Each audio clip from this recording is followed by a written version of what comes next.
À l'origine, je suis venu en Thaïlande pour faire des affaires. Au Royaume-Uni, je suis vendeur. Je peux vendre n'importe quoi. Je suis venu ici parce que je cherchais des produits de bonne qualité et à bon prix. Et la Thaïlande en a à profusion. Ce que je cherchais, c'était des vêtements, des sacs à main, du cuir, des motos, des tableaux, n'importe quoi.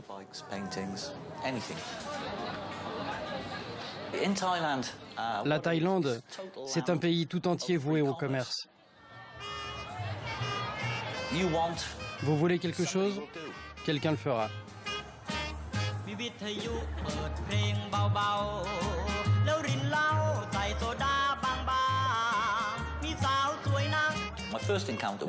Ma première sortie à Bangkok la nuit.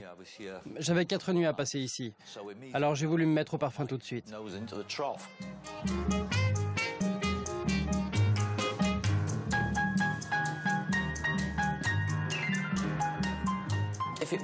En Occident, ça aurait été hors de ma portée, parce que le prix aurait été trop élevé. Tandis qu'ici, tout est possible, et je veux en profiter.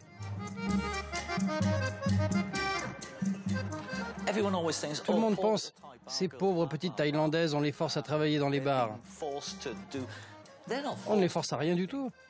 Elles font exactement ce qu'elles veulent, au prix qui leur convient. Les gens pensent qu'elles salopard. Non, je suis un consommateur. Elles sont contentes, je suis content. Quel mal y a-t-il à ça?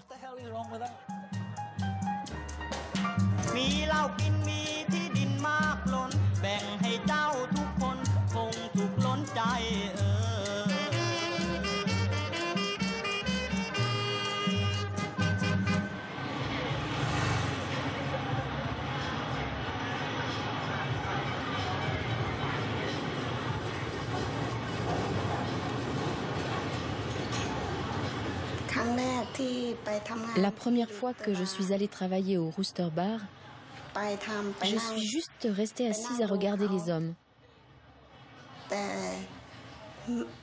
J'avais peur de sortir avec des Farangs, des étrangers. Certains d'entre eux voulaient sortir avec moi, mais j'avais peur. Au bout d'une semaine, je suis rentrée chez moi. Je suis revenue une deuxième fois et j'ai recommencé à regarder. Un étranger voulait aller avec moi. Mon patron m'a dit d'y aller, mais j'ai dit « je ne veux pas » et je me suis tirée. Et puis j'ai rencontré Mint qui venait travailler dans le bar. Quand j'ai rencontré Tip le premier jour, je me suis dit « pourquoi elle est toute seule ? Pourquoi elle n'a pas d'amis ?» Tip avait peur de tout. Mint allait avec des hommes, avec des étrangers.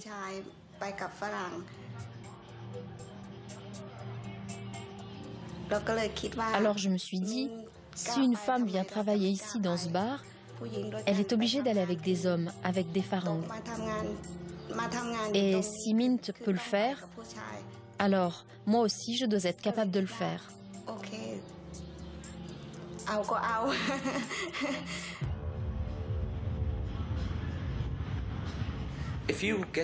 Quand vous divorcez comme moi à 42 ans, vous n'avez plus grand-chose à attendre. Tout ce que vous pouvez espérer, c'est quelqu'un avec 3 gosses et un lourd bagage affectif.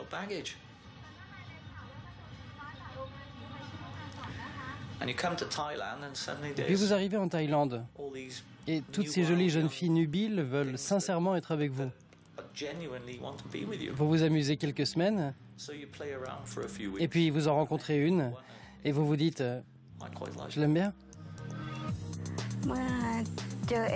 La première fois que j'ai rencontré Edward, c'était à l'hôtel Waraburi. J'étais venue avec une amie chercher des étrangers. J'étais tranquillement assis au bar de l'hôtel Waraburi quand j'ai vu du coin de l'œil une jolie fille. Et chaque fois que je la regardais, elle me regardait aussi. Je l'ai vu et il m'a souri. On a fait connaissance, on s'est présenté. Je prends un verre, elle prend un verre. Très contente d'être là, elle ne s'en va pas. Il m'a demandé si je m'intéressais à lui, s'il me plaisait. Il a dit qu'il allait m'emmener quelque part. Et puis j'ai dit, bon, maintenant je m'en vais, je remonte dans ma chambre. Elle a dit, est-ce que je peux rester? Parce que j'habite très loin. J'ai répondu, ok, tu peux rester. J'ai accepté de rester dans sa chambre avec lui. C'est agréable d'avoir quelqu'un à vos côtés. En plus, vous vous dites, si elle n'était pas ici, Dieu sait dans quel pétrin elle serait ailleurs. Le lendemain, j'attends l'arnaque. Mais elle ne vient pas. Elle était simplement là et je trouvais agréable qu'elle soit là. On a commencé à vivre ensemble. Il disait qu'il prendrait soin de moi. Je me sentais bien avec Tip. Et ce sentiment grandissait de jour en jour.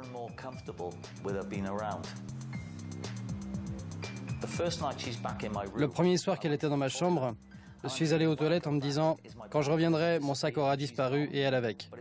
Mais pas du tout. Le lendemain, j'ai laissé 100 bahts bien en évidence. Et l'argent était encore là à mon retour. Au bout d'une semaine, j'avais assez confiance en elle pour laisser traîner tout ce que j'avais. Persuadé que non seulement elle ne prendrait rien, mais qu'en plus, l'argent était en sécurité. Quand Edward venait en Thaïlande, il dépensait beaucoup. Il dépensait sans compter. Et je ne voulais pas qu'il soit à sec. Et elle s'occupe de toutes les choses pratiques qui me posent problème, comme négocier avec les chauffeurs de taxi, parler aux réceptionnistes. Elle nous trouve l'itinéraire le plus court, les meilleurs plats au meilleur prix. Elle n'est pas seulement belle, elle est efficace. Ma journée de travail est réduite de moitié. Qui ne voudrait pas l'avoir à ses côtés? Elle me fait faire des économies et elle est raisonnable avec l'argent. Et finalement, c'est elle qui tient les cordons de la bourse. Parce que plus je lui fais confiance pour faire bon usage de mon argent, plus je lui mets d'argent entre les mains.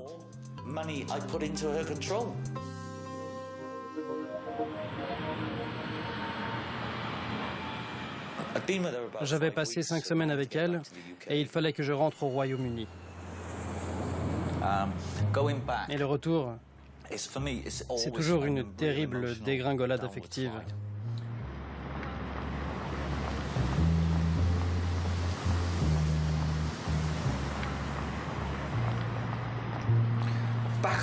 Dans mon pays, je suis une sorte de pestiféré. Je ne suis pas le bienvenu là où on s'amuse parce que je suis trop vieux.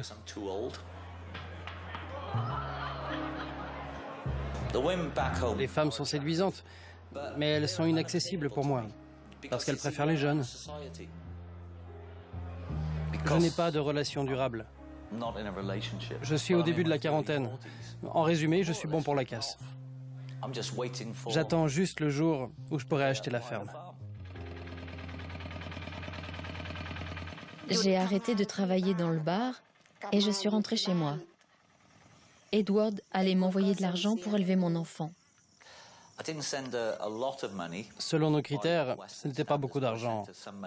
Je lui en ai envoyé assez pour qu'elle soit libre de retourner à la ferme. Mais c'était une misère.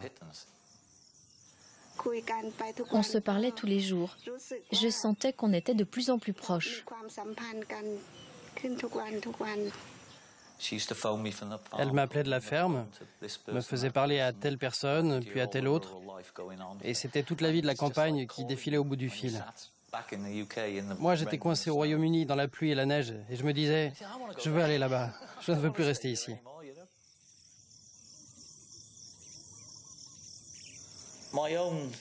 Personnellement, si cette relation s'était terminée, cela m'aurait convenu. Je me serais dit, bon, c'est fini maintenant, je suis rentré. Mais je n'ai pas rompu. Je ne l'ai pas fait et je ne sais pas pourquoi. C'est comme si elle me faisait croire qu'elle avait besoin de moi. Et cela me plaisait. C'est la vérité. C'est la vérité pure.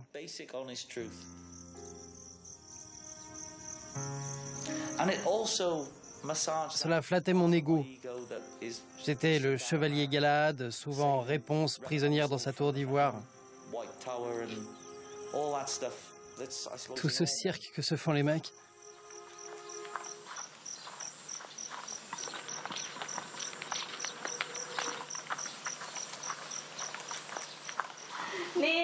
Ici, c'est la maison où je suis née.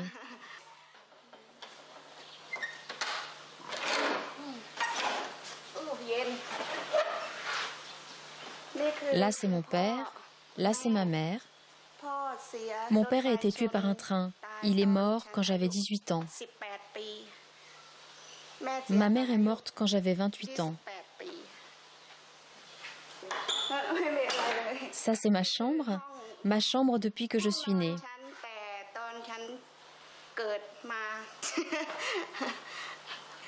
J'y dors maintenant avec 5 ou 6 personnes.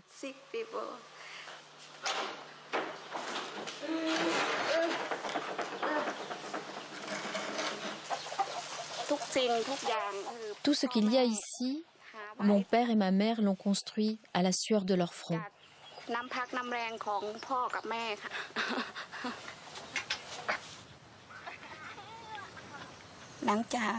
Quand j'ai rompu avec le père de Somo,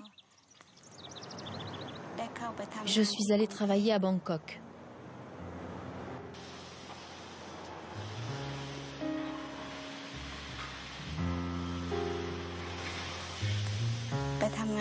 Je suis allée travailler dans une usine de plastique.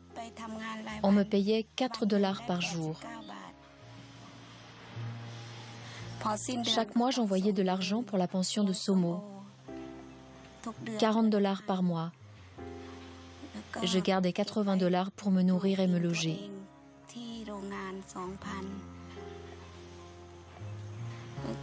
J'ai fait ça pendant près de 2 ans. Je savais que si je restais à l'usine, je ne pourrais pas mettre de l'argent de côté.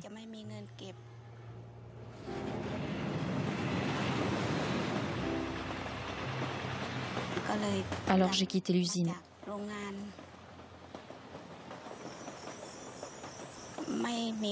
Sinon, je n'aurais jamais eu les moyens d'envoyer Somo à l'université.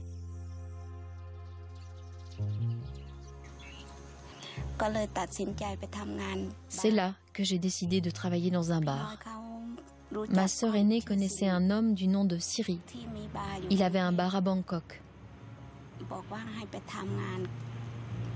Il a dit qu'il me donnerait un emploi et aussi que c'était le bon moyen de rencontrer un étranger.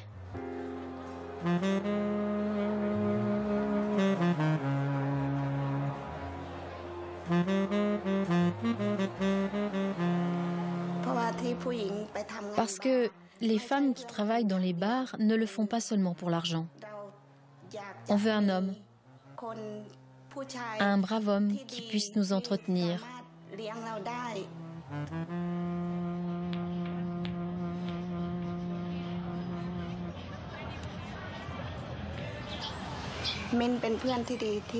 Mint est ma meilleure amie. On travaillait ensemble dans le bar.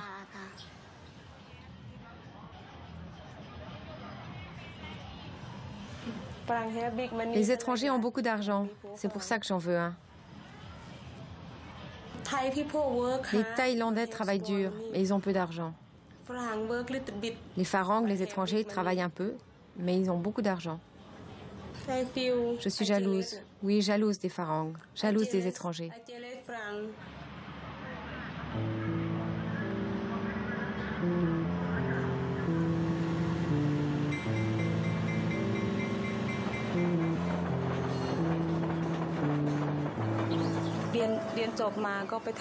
J'ai quitté l'école à 13 ans pour aller travailler.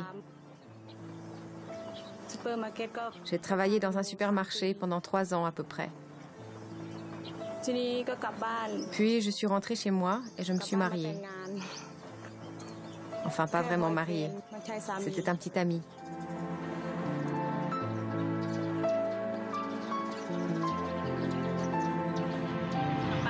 Mon village.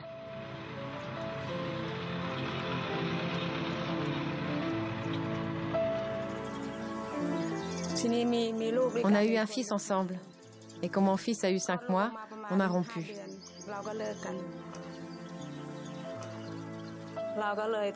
Je devais travailler pour subvenir aux besoins de mon enfant et de ma famille.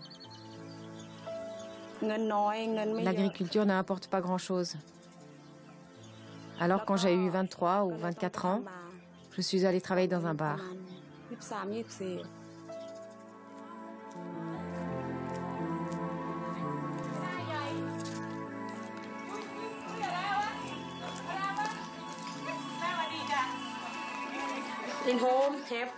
À la maison, j'ai 5 personnes à charge. Ma mère, mon fils, ma sœur et ses 2 fils. Mon père est mort. Mon fils a 8 ans. Il est dans sa 2e année d'école. L'école est là. Il y va à vélo. Où est ton vélo? Il va à l'école à vélo tous les jours. Sa grand-mère l'envoie faire des courses au marché et il y va à vélo. Il est très serviable. Mais il a peur de moi parce que je ne vois pas beaucoup ma famille.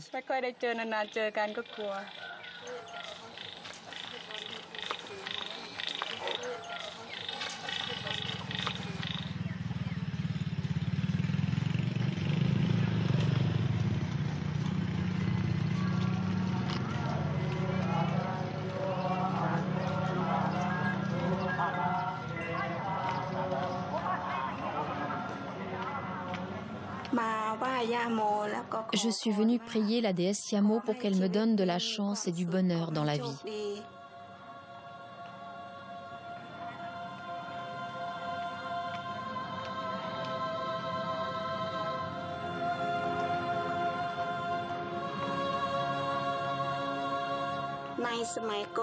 On raconte qu'il y a très très longtemps, des soldats étrangers sont venus. Ces soldats ont envahi la ville de Yamo.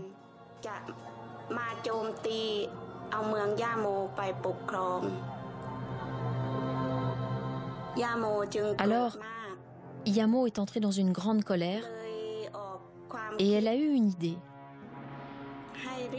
Elle a fait venir toutes les jeunes femmes. Elles ont organisé une réception pour les soldats. Yamo a demandé aux jeunes femmes de flirter avec les soldats pour gagner leur confiance.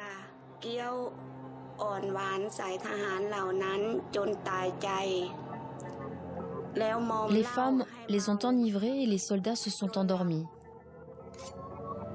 Alors elles leur ont pris leur épée et elles les ont tués, tous, jusqu'au dernier. C'est comme ça que Yamo a pu reprendre la ville.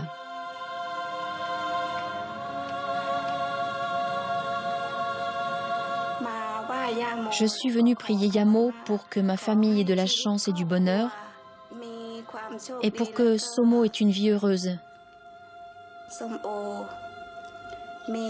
et pas les mêmes ennuis que moi.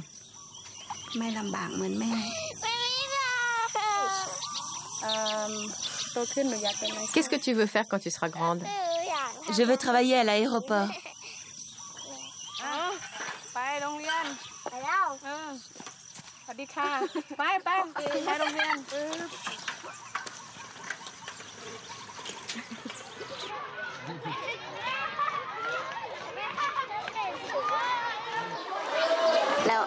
Qu'est-ce que tu veux faire quand tu seras grande? Doctoresse. Maîtresse d'école. Doctoresse?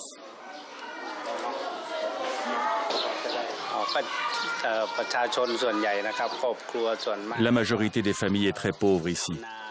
Ce sont des agriculteurs, des maraîchers. Quelques enfants seulement accéderont à l'enseignement supérieur.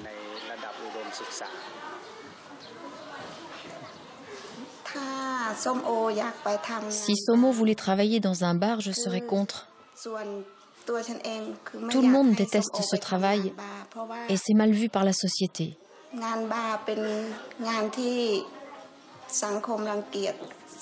J'ai dû le faire pour subvenir aux besoins de ma fille. Si elle voulait le faire, non.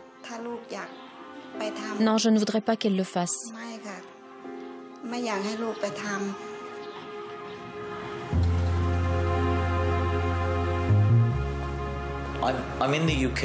Je suis au Royaume-Uni.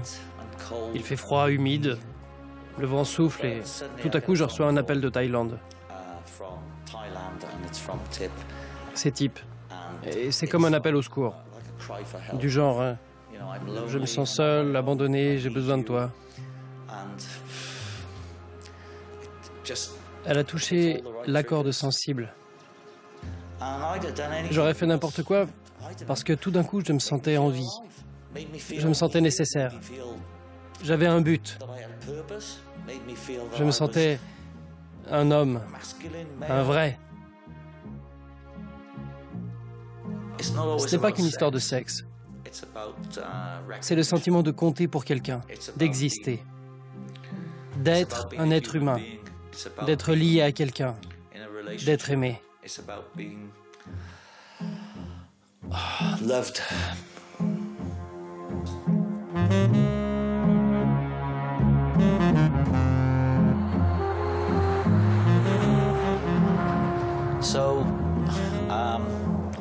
Alors j'ai pris l'avion dans le seul but de la sortir de là, de la sauver. J'étais un peu comme le poisson qui se fait attraper par le pêcheur. L'appât est arrivé et j'ai sauté dessus.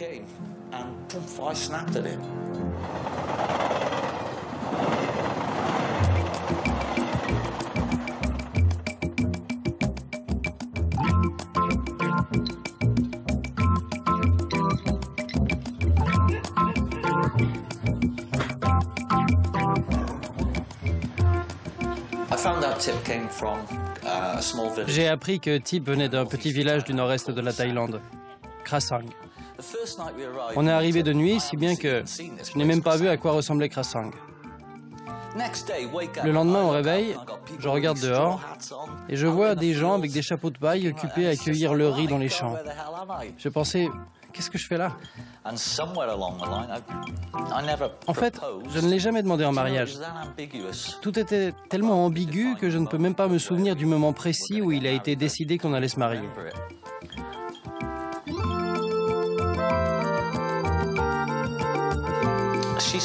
Elle a dit que, pour sa position dans le village, il fallait qu'on fasse un mariage thaïlandais.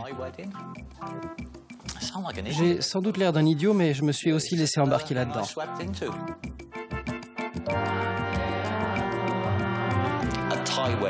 Un mariage thaïlandais est totalement différent de notre mariage. Il faut une tête de porc et vous devez mettre dans une corbeille tout votre argent et vos cartes de crédit que vous récupérerez ensuite. Le chef du village vient et mange. Tout le monde boit et tout se passe en un instant. C'est irréel, comme dans un rêve. C'est fou. Midi arrive et tout est fini.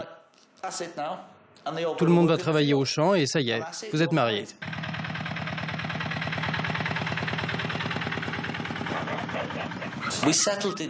On s'est installé à Krasang parce que sa fille est là, sa sœur est là et plein d'autres sœurs encore. Son frère aussi est là. C'est comme une petite communauté agricole. La vie y est très bon marché. C'est en quelque sorte notre base en attendant qu'on décide de ce qu'on va faire. Tip me montre ce que sa mère lui a laissé par testament. Cette bande de terre par-ci et ce lopin par-là. On s'est dit qu'on pourrait y élever des cochons. Et ce qui fut dit fut fait. En 3 semaines, on avait notre porcherie.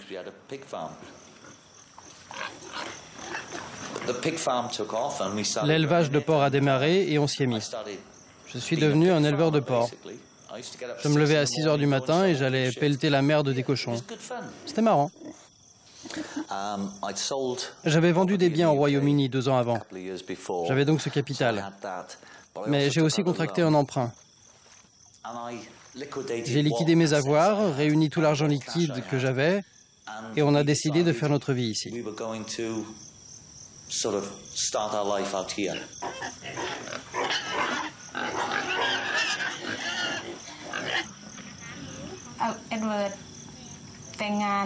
Edward a épousé Tip et il est allé vivre à Krasang.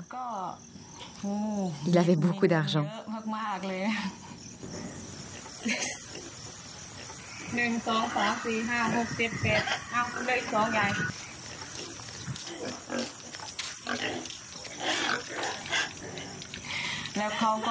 Et il dépensait, dépensait et dépensait encore.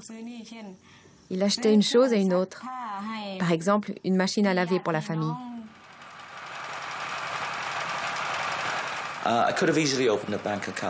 J'aurais pu facilement ouvrir un compte bancaire, mais je me suis dit, Tip et moi, on est mariés. On est mariés femmes et elle sait très bien gérer l'argent. Alors je me suis dit, je vais lui laisser gérer les finances. Et je lui ai tout donné. Et à partir de là, j'ai eu de la peine à avoir de l'argent de poche. J'avais de la peine à avoir assez d'argent pour faire le plein de ma moto. Et l'autre chose, c'était la télévision. Je voulais recevoir la chaîne HBO, mais il fallait payer tant de bahts par mois et ma femme était très près de ses sous. Elle ne voulait pas en entendre parler.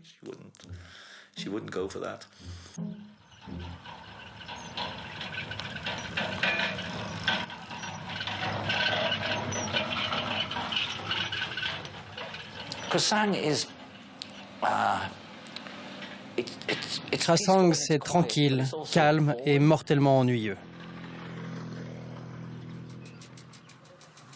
Ça faisait un moment que j'étais à Krasang et je croyais que j'étais le seul Farang en ville.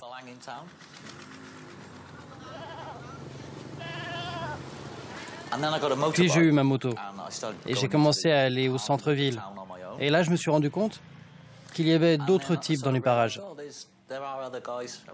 Généralement aux distributeurs de billets ou des endroits du genre. Et ils se rencontrent tous les jours. Si on ne parle pas l'anglais pendant quelques jours, on devient cinglé. Je ne pourrais pas vivre en Amérique comme je le fais ici. Je ne pourrais pas avoir ce que j'ai ici. Jamais. Les prix sont 5 fois plus bas qu'en Norvège. Une maison en Floride coûterait probablement 300 ou 400 000 $. Ça n'a rien à voir avec les prix d'ici. Ici, ça coûte 20 000, 25 000 $. Rendez-vous compte. Si j'étais aux États-Unis, je devrais travailler jusqu'à 65 ans. Ici, pas besoin. Des Farangs, il en arrive toutes les semaines. Des Danois, des Norvégiens, des Allemands, des Anglais, des Écossais. Toutes les semaines, il y en a des nouveaux. Parfois, ils restent, parfois non. Il y en a presque une centaine dans un rayon de 5 km.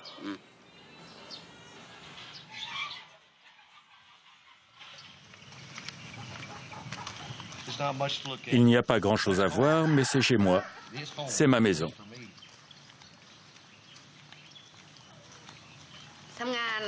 Je travaillais dans un bar depuis 1 mois et demi quand j'ai rencontré Larry. Il est très gentil et prend soin de moi. L'important pour ma femme, c'est qu'elle et moi soyons mariés. Je pense qu'elle m'aime, bien qu'elle dise que non. Elle me dit carrément « je ne t'aime plus ». Non, elle me dit « je ne t'aime pas », tout court. Je lui dis « oui, je sais ».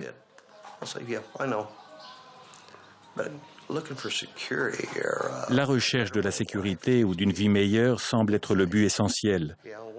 Je pense que pour une Thaïlandaise, l'un des avantages d'épouser un Farang, c'est l'éducation de ses enfants. Elle y tient parce qu'elle-même a été très peu scolarisée. Et ses enfants maintenant ont plus qu'elle n'a jamais eu. Comme sa fille aînée qui vit avec nous, j'aimerais qu'elle aille à l'université afin qu'elle puisse gagner de l'argent et faire de meilleurs choix de vie. Moi, j'ai tout essayé et rien n'a marché. C'est pour ça qu'en dernier recours, j'ai choisi cet homme. Finalement, j'ai de la chance. J'ai de la chance de l'avoir rencontré. Son visage, au début, il ne riait pas. Il me regardait, il me faisait peur. Quand il s'est mis à rire et à sourire, je me suis dit, ce type n'est pas si mauvais. Et on a commencé à être ensemble. Il devait rentrer en Angleterre. Il devait rentrer en Angleterre. Quand il est revenu, on est allé à Krasang. Et on l'a dit à maman et à tout le monde. Ils sont tous venus à la maison pour voir le Farang, l'étranger, parce qu'ils ne pouvaient pas croire que j'en avais décoté un.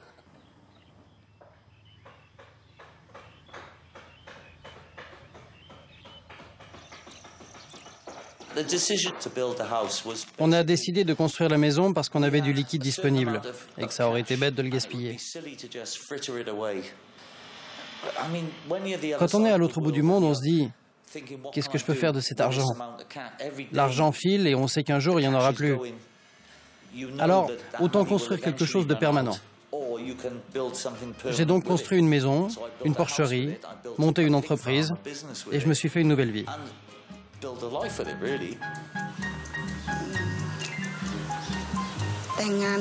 C'est bien d'épouser un étranger. J'aime bien les étrangers. Ils nous gâtent. C'est pas comme les Thaïlandais. Ils nous donnent tout.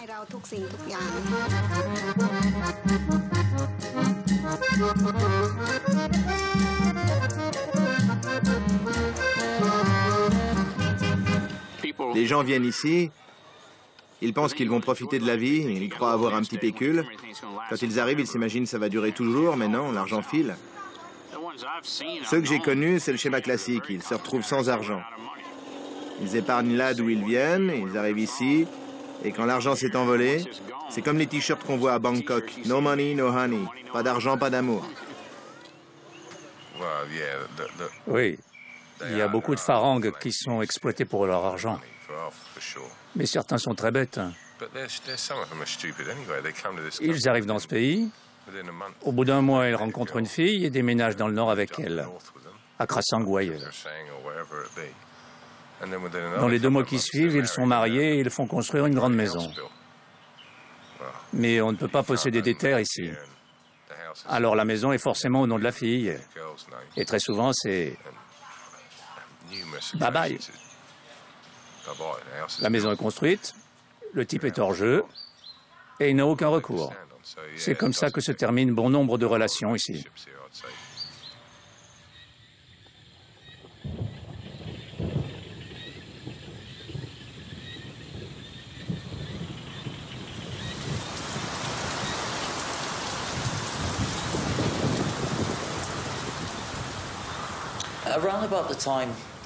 À peu près au moment où la maison a été terminée, l'attitude de Tip à mon égard a radicalement changé.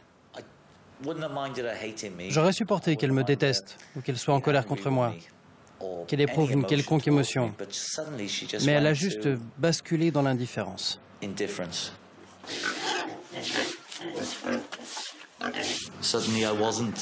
Tout d'un coup, je n'étais plus Edward l'aimable, le plaisant, le rigolo. À partir de là, les choses n'ont fait qu'empirer jusqu'à la fin. En fait, c'est ce qu'elle ne faisait pas, plus que ce qu'elle faisait. Elle vaquait à ses occupations quotidiennes, que ça me plaise ou non.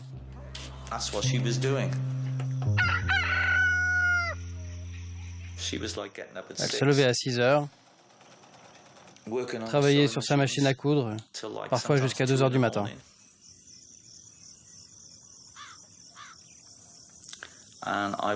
Et moi, je restais là, avec mon ordinateur sans accès à Internet. Je regardais des DVD, ou bien je me tournais les pouces. Je traînais autour de la ferme, je m'asseyais dans le hamac et je devais pleurnicher pour avoir une bière.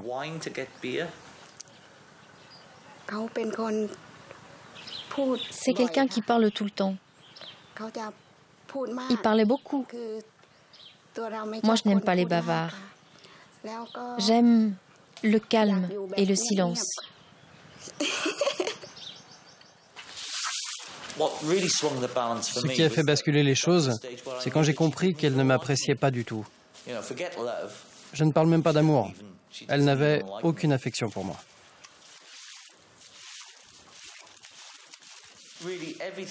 En fait, tout ce qui avait à faire avec moi était une corvée pour elle. J'ai senti qu'elle serait beaucoup plus heureuse sans moi.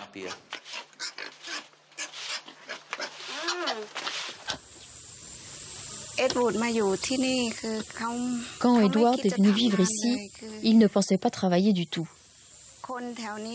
Les gens ont commencé à dire « Ce n'est pas bien de se comporter comme ça ne va pas durer longtemps vous deux. » Parce qu'il ne faisait rien du tout.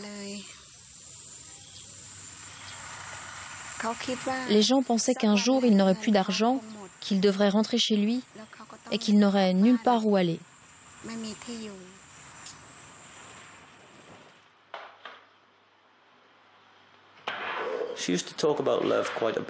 Avant, elle parlait d'amour. Mais vers la fin, elle disait « L'amour, je ne peux pas le boire ou le manger. » Il disait qu'il m'aimait. « Je t'aime, type, blablabla. Ton amour, je ne peux pas le manger. Ton amour de merde, ça ne me nourrit pas. » Oui, je lui ai dit ça.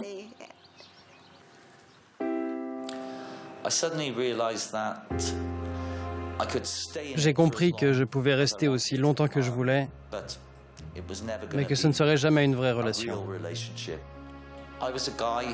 J'étais un type qui financièrement pouvait fournir ça et ça, mais en tant que personne, en tant qu'être humain, en tant qu'individu, moi, que du mépris. Il pense que je voulais me débarrasser de lui, le faire partir de la maison. Que dès que j'ai tout eu, j'ai voulu qu'il s'en aille. Elle me disait, si tu te conduis bien, si tu la boucles, tu peux vivre ici pour toujours. C'était des conditions que je ne pouvais pas accepter.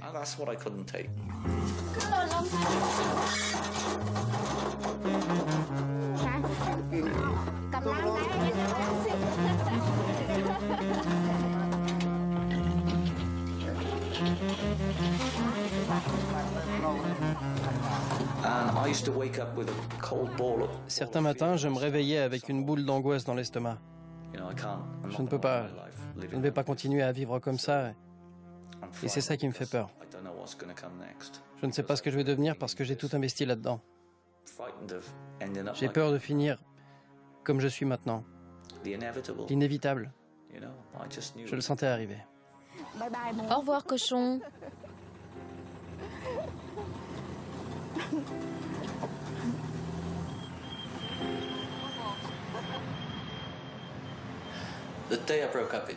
Le jour de ma rupture avec Tip, j'étais à Pattaya avec un ami. On devait y passer la nuit. Mint est arrivé et Tip est parti avec elle. Ça a été la goutte d'eau qui a fait déborder le vase. J'ai dit que je ne reviendrai plus à la ferme. La dernière fois qu'on est allé à Pattaya ensemble, Edward s'est saoulé et il a commencé à hurler. Il m'a arraché mon collier et mon bracelet. Je lui ai dit « Si tu te comportes comme ça, je ne veux pas de toi. C'est la dernière fois, on ne peut pas rester ensemble. Tu te conduis comme un voleur et un bandit. » Qu'est-ce que j'ai fait, bordel? Je suis désolé d'exister, Tip. Je suis désolé que tu sois venu au Waraburi et que tu m'aies harponné. Désolé d'avoir pris soin de toi, de t'avoir construit une maison et une porcherie. Pour un peu, je m'excuserais de te quitter en te laissant tout.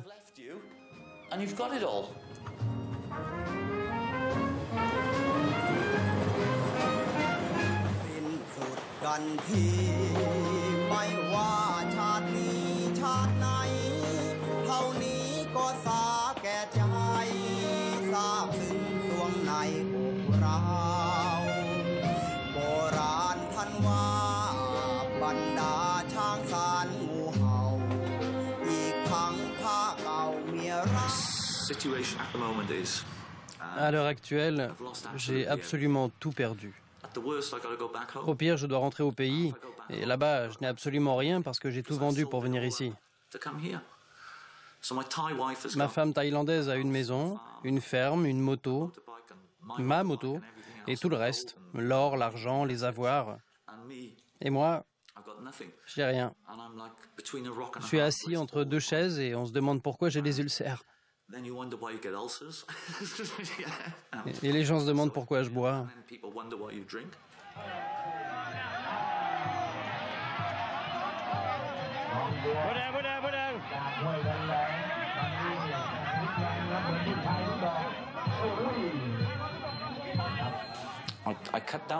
Mon cercle d'amis au Royaume-Uni s'est beaucoup réduit parce que j'ai été souvent déçu. Les rares amis avec qui j'ai gardé des contacts mènent leur propre vie. Ils ont des enfants, un travail, des occupations. Je ne peux donc pas m'en aller en comptant sur la générosité de mes amis.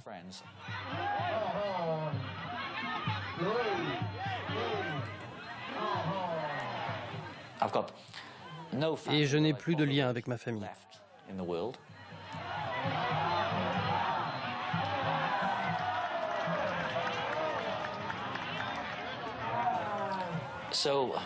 C'est une perspective assez effrayante.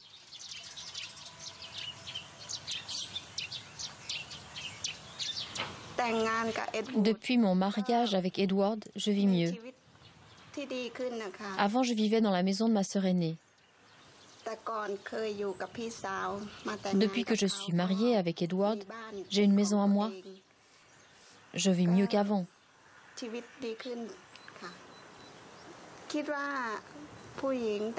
Je pense que les femmes se marient pour l'amour, mais aussi pour l'argent.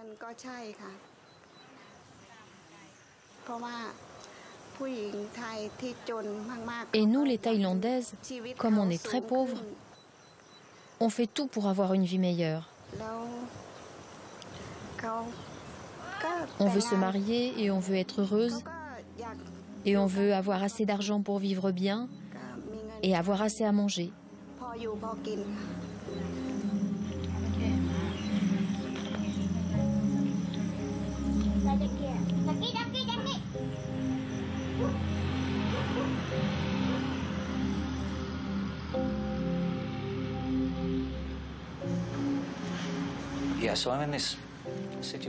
Je suis dans une situation où, heureusement, grâce à de bons amis, je ne suis pas à la rue.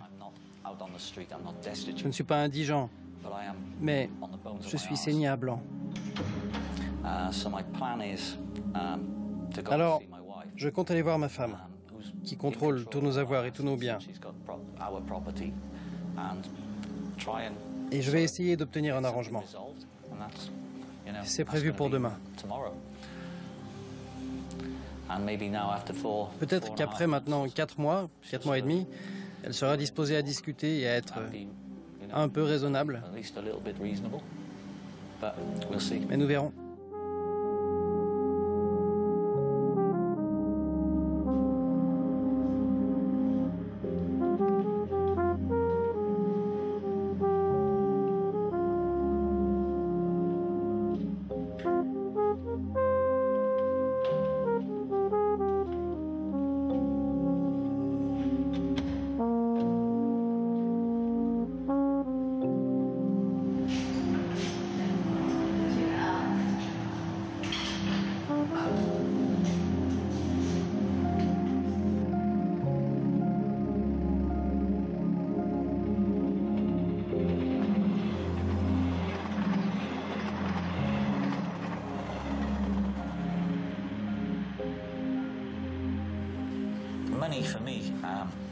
L'argent a beaucoup d'importance pour moi maintenant.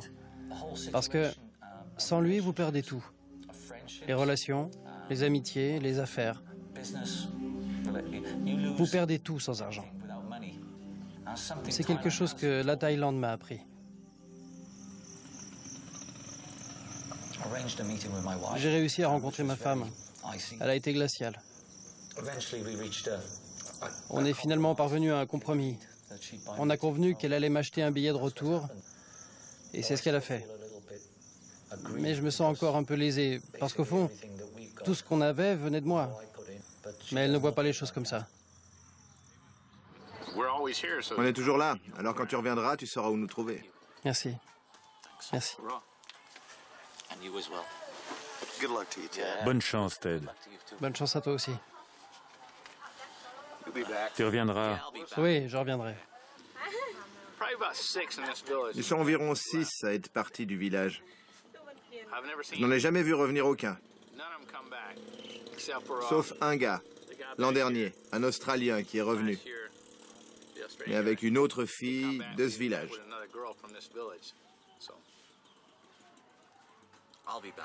Je reviendrai. Tu reprendras le dessus, ça te fera du bien de partir. Oui. Je déborde d'énergie.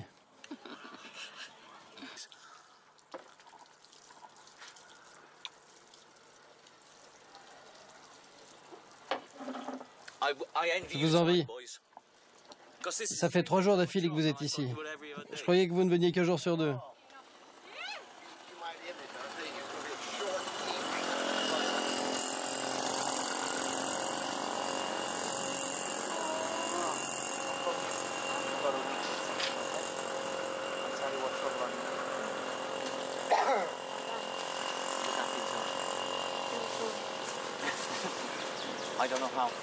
Hey Mint, bye bye. Salut Mint.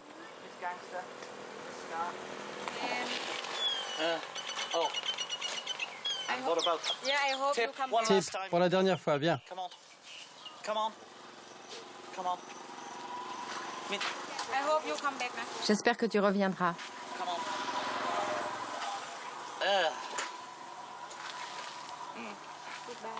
Goodbye. Au revoir. Je te revois bientôt, ok? Au revoir, pour toujours. Pour toujours? Serious?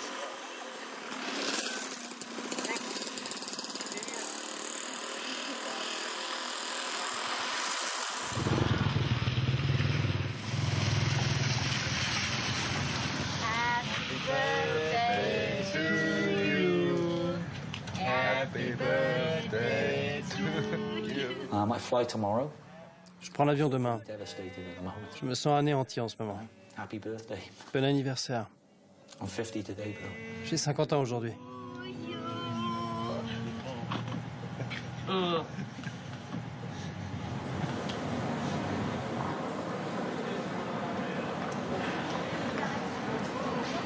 Once I change this money, it's probably about 100. Quand j'aurai échangé cet argent, il n'y aura probablement qu'une centaine de livres, disons 140 livres, entre moi et le dénuement total. Bag full of clothes. Et un sac plein de vêtements. I've got J'ai des sandales. toed sandals. At least it's coming. Au moins, on va vers l'été au Royaume-Uni. I just don't know. Je ne sais pas. what's gonna possibly. Je ne sais vraiment pas ce qui va m'arriver. I'm gonna have to. Il va falloir que je retombe sur mes pieds. So maybe the sandals. Peut-être que will ces sandales vont m'aider, help. And it's mais ça va être dur. gonna be tough, really tough, Très très dur. really tough.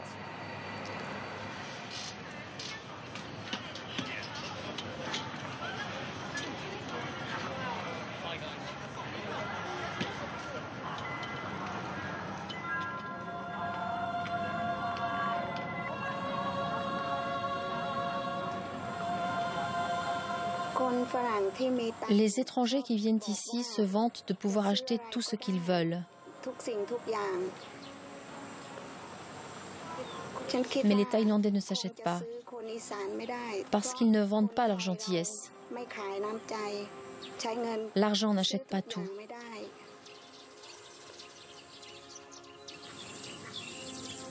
Aujourd'hui, c'est l'anniversaire de Somo. Elle a 12 ans.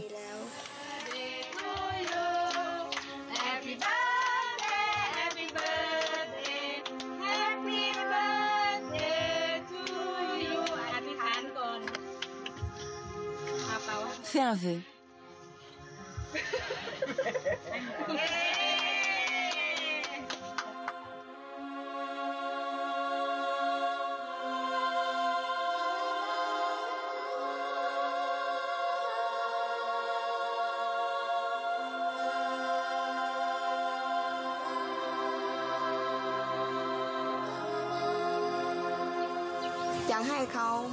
Je veux qu'elle ait une vie meilleure. Je veux qu'elle ait de l'argent pour faire des études.